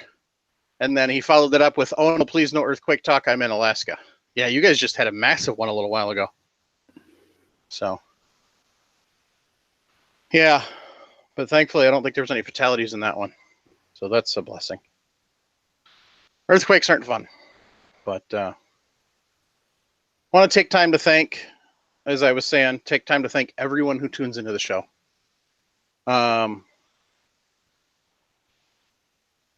From the people that tune in on the live cast to the people that watch the YouTube video after, to the people that download the podcast and listen weekly. We're grateful. Because without all you, we're doing this. Yeah, we're getting out content and stuff still. But I mean, this is why we do it, is to get the information out to you. And we're grateful. We're grateful for everybody sends in text messages and sends in voicemails from time to time, who sends us emails. Text messages and voicemails, 608-467-0308. Emails, reloadingpodcast@gmail.com. Hit us up on Facebook. We're all on Facebook. We've got the Reloading Podcast page and then the Reloading Podcast group on Facebook. The difference between the two is the page is public completely. Everybody's going to see everything. The group is stupid.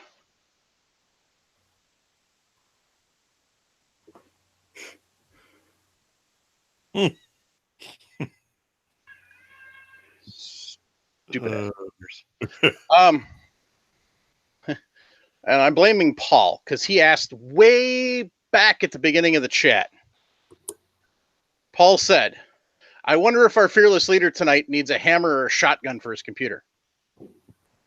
I wasn't having any problems until after he said that, and then it started acting up. I'm blaming Paul. Anyway.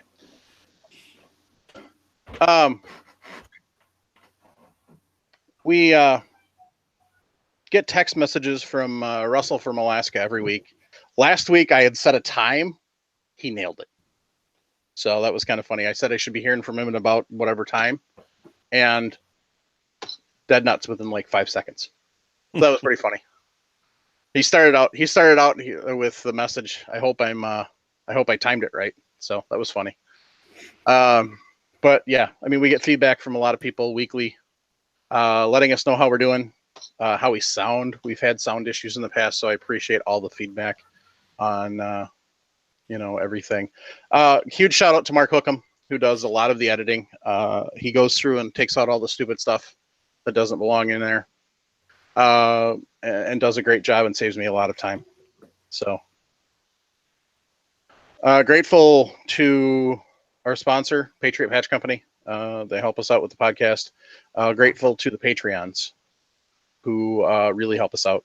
That's why this is sitting here, is because of the Patreons, because their donations, and then of the fact that we gave this away to Carl, who's one of our Patreons. So just grateful for everything. Grateful for Jason and Jim and Travis and Phil and Jason and Trevor when they can join us, or Jeremy and Trevor. Wow. Sorry, Jason.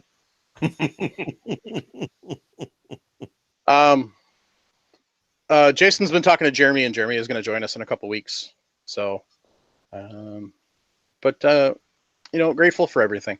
I'm not sure how next week's going to look yet because I'll be at SHOT. I don't know how good the Wi-Fi is going to be and if I'm going to be able to join or not.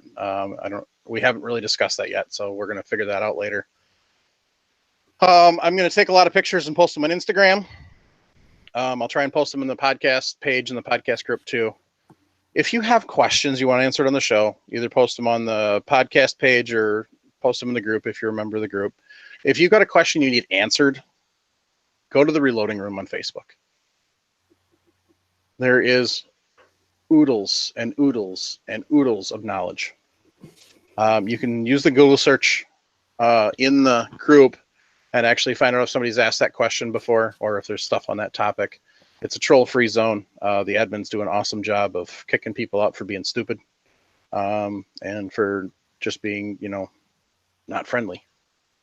It's a great place to be. It's a great place to get knowledge. It's a great place to share knowledge. Whether you're a new relator or experienced one, or you've been around as long as Jim, since before Reloading existed, there is something that you can share with somebody else. I guarantee it. There will be something that you can answer for somebody. So that's kind of why we do this. That's why Jim started the Reloading Room. So we're just grateful. And now Travis is making noise and switching the camera. So that's fun. Oh no, he froze up. Never mind. And on that note, keep your brass shiny. Be an asset, not a liability. It's not a matter of if, but when. Phil's is buy it cheap and stack it deep. Jason, you want to do Jim's? Squeeze it. Don't yank that trigger. Thanks, folks.